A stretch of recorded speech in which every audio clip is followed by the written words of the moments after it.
I am proud to introduce Taiwan Ambassador H.E.B. Kim Chow. Will you please give her a round of applause and welcome her?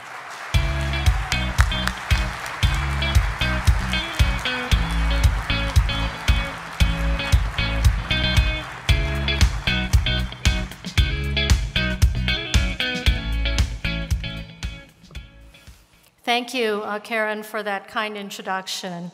And also thank you to the Honorable Chair Stuart Adams for hosting this wonderful event here in the great state of Utah.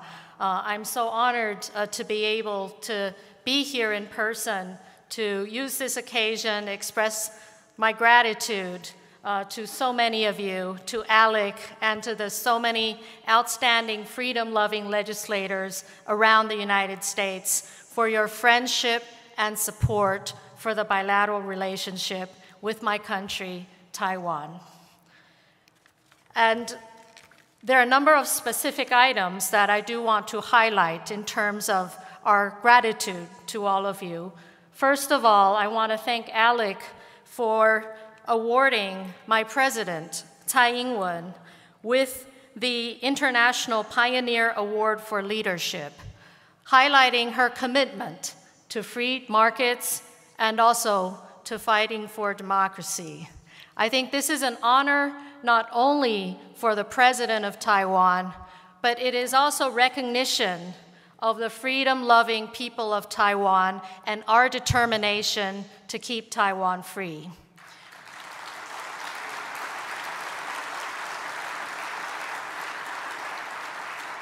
I often say that you are living in the land of the free. We are living on the island of the free.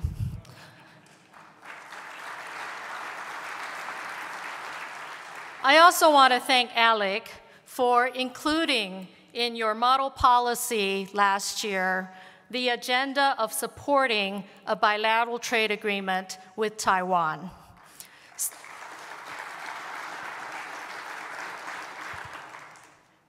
Bilateral trade with Taiwan is in the interests of both our countries. For us, it will help us diversify from over-dependence on the Chinese economy. I think this necessity has been highlighted, especially during COVID, where very often we are vulnerable to dependencies on China, whether it's on the provision of PPEs or for other supplies that go into our pharmaceutical and medical device supply chain. What we want to do is work among like-minded democracies that share the respect for international property rights and playing by global rules and scientific standards. Mainly, we also believe that it is only in societies that respect the freedom of speech where true innovation can propel technology that advances human progress instead of technology that is abused and used for surveillance and controlling their people.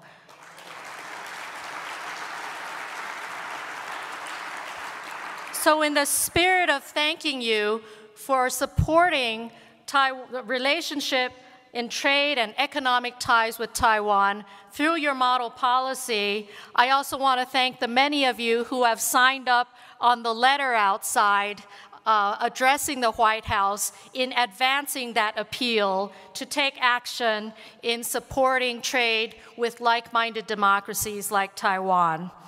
I also want to thank many of you who have passed resolutions in the various state legislatures in support of the friendship and partnership with Taiwan. Now, I'm an ambassador now. I work in Washington, D.C., but I used to be like you. I came from a legislature in Taiwan. I understand that all politics are local. And when we go back to our constituents, we want to deliver on economic progress. We want to deliver on the common values that we share. And I want to say that although Taiwan, we're in the state of Utah now, our size is only about 15% the size of Utah. But we are the 8th largest consumer of American agricultural products in the world. Which means per capita-wise, each Taiwanese citizen is the second largest consumer per capita-wise of American agricultural products, just second to Canada. So we love American agricultural products. We also love American technology that is based on ingenuity and innovation in an environment of freedom. We are also fans, and of course we depend also on American energy exports that help propel our economy and our industry. So this is a bilateral partnership that reinforces our strengths, and we help each other. Let me give you another concrete example. We just heard from the Senate President from the state of Arizona. Now, Taiwan's semiconductor company, TSMC, is now working on a $12 billion investment in Arizona to produce semiconductor chips.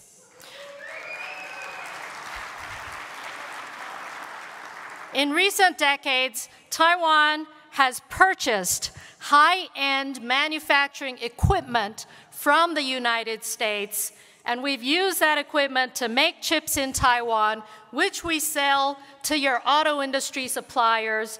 Your automakers make the cars and sell them back to Taiwan.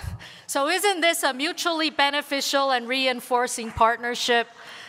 And it would be even better if we could ensure that in Taiwan, as we are a freedom-loving society, we keep Taiwan as a democracy. So in addition to supporting our trade, partnership, I want to thank so many of you for also supporting the defense partnership as well as the political relationship that is based on our common values of freedom and democracy, as well as our common interests in ensuring the peace and stability of the Indo-Pacific region, as well as the prosperity of both our economies. Taiwan stands on the front line of confronting the Communist Party of China.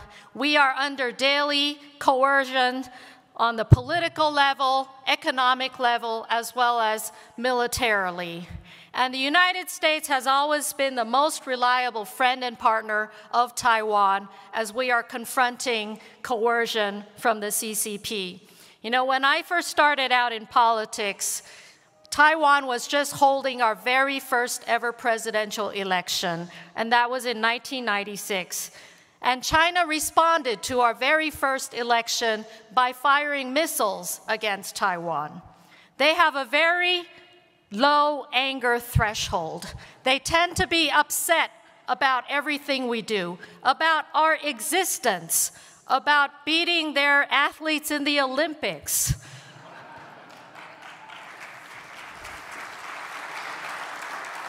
But I think what's most important is that we work together to preserve our democracy. It's not only important for the people of Taiwan, it is important for all the freedom-loving people in the world, because the Chinese Communist Party has a narrative. They claim that democracy is not suitable for Asian people. That is a lie, that is false, and Taiwan is living proof of that.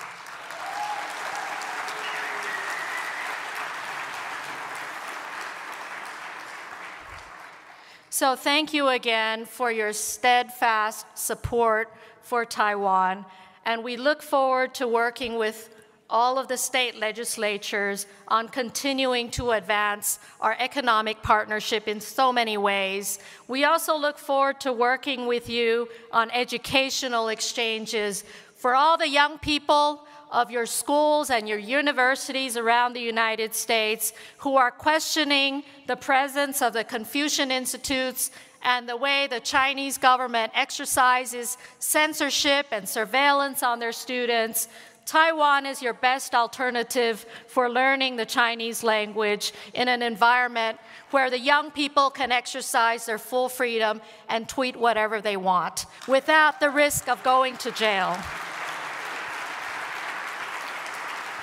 So we have a lot of work to do, and thank you again to Alec and such strong enthusiasm for this partnership that continues to be so meaningful for democracy, for freedom, for our values, as well as for our interests. Thank you again from Taiwan.